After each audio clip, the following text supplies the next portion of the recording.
A foreign vessel, Yantar, is currently in the North Sea, having passed through British waters.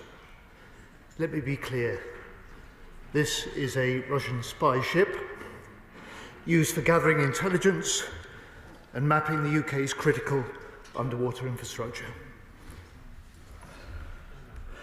Yantar entered the UK exclusive economic zone about 45 miles off the British coast on Monday.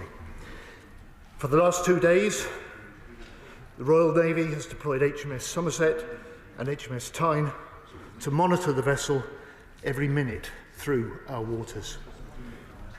And I changed the Royal Navy's rules of engagement so that our warships can get closer and better track the Yantar.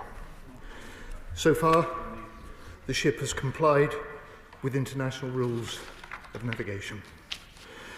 But, Mr. Speaker, this is the second time that Yantar has entered our waters in recent months. In November, the ship was also closely watched and detected loitering over UK critical undersea infrastructure. To deter any potential threat, I took measured steps then as part of a clear direct response to the Russian vessel.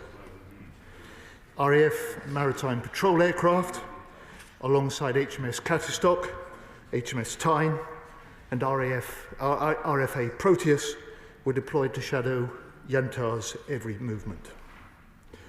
Today, I also wanted to confirm to the House that I authorised a Royal Navy submarine, strictly as a deterrent measure, to surface close to Yantar to make clear that we had been covertly monitoring its every move. The ship then left UK waters without further loitering and sailed down to the Mediterranean. As colleagues will understand, I won't comment further on reasons for operational security, but I want to thank all the personnel involved for their dedication and their professionalism. And I also want President Putin to hear this message. We see you, we know what you're doing, and we will not shy away from robust action to protect this country. And with our NATO allies, we're strengthening our response to ensure that Russian ships and aircraft cannot operate in secrecy near the UK or near NATO territory. Mr. Speaker, this is another example of growing Russian aggression, targeting our allies abroad and us at home. The heads of MI6 and the CIA recently stated together in a joint statement Russia is waging, they said, a reckless campaign of sabotage across Europe. We're seeing periodic incursions of Russian military aircraft into airspace for which we are responsible.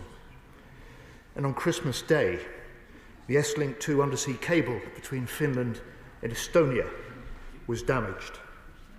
Many analysts believe this was caused by a vessel in Russia's shadow fleet. Mr. Speaker, Russia is dangerous but fundamentally weak.